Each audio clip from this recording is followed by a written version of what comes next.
كلمنا عن أغنية الفيلم طبعًا بنبارك لك، واضح إن هي مكسرة الدنيا، كلمنا عنها وإن الفكرة بقى جات لك إزاي؟ يعني أنا مبسوط جدًا إن أنا شاركت في الفيلم مع كل الممثلين الكبار والعظام دول.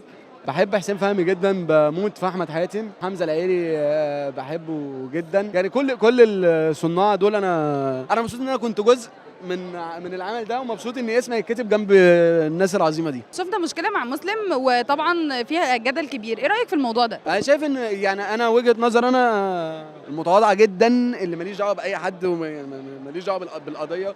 أنا شايف إن مسلم ممكن يحط إيده على مشكلته ويبدأ يحلها أفضل من اللي هو بيعمله، يعني يمسك المشكلة في إيديه ويبدأ يشتغل عليها واحدة واحدة لحد ما يحلها، هيكون أفضل من اللي هو بيعمله دلوقتي. أنا باحب مسلم جدًا، جدًا. مسلم صاحبي جدًا. مسلم أنا قدرت أنزل معاه ب3 أغاني في خلال فترة الوقف اللي هو موقوف فيها. أنا بابا بتاعة بوسي، وحش كانت في نفس الفيلم بتاع إكس مراتي، وعملت له الأغنية دي.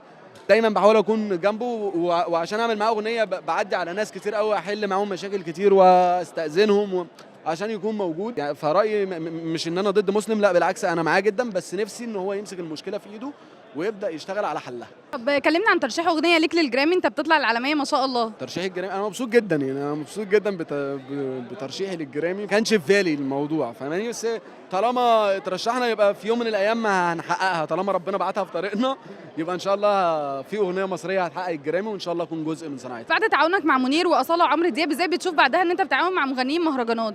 بتشوف إيه الفرق ما بين التعاون ده وده؟ مغنيين المهرجانات دول مغنيين كبار جدا، انا بحبهم جدا كلهم وبحترمهم جدا جدا. والمهرجانات صناعه مصريه لا تقل شيء عن اي اغنيه تانية، بالعكس بل تزيد. ممكن مش شايف ان في فرق او اختلاف ما بين اغنيه مهرجانات او اغنيه عاديه. ده بيقدم محتوى معين وده بيقدم محتوى، ده بيقول مفردات الناس بتاثر بيها وده بيقول مفردات الناس بتاثر بيها وكده. مين أكتر كاتب بتحب تسمع له حاليا؟ لا اكيد مش هركز مع كاتب واسمع الاغاني اللي بيكتبها، انا بسمع الاغنيه اللي حلوه بس. اعرف اساميهم منكم انتوا اللي بتقولوا لي، يعني بتقولوا لي فلان الفلاني وفلان، ما اعرفش اساميهم. كان ليه سموك مصطفى حدوتة؟ بسبب الكتابة، يعني هو كان في حكاية كده بسبب الكتابة يعني.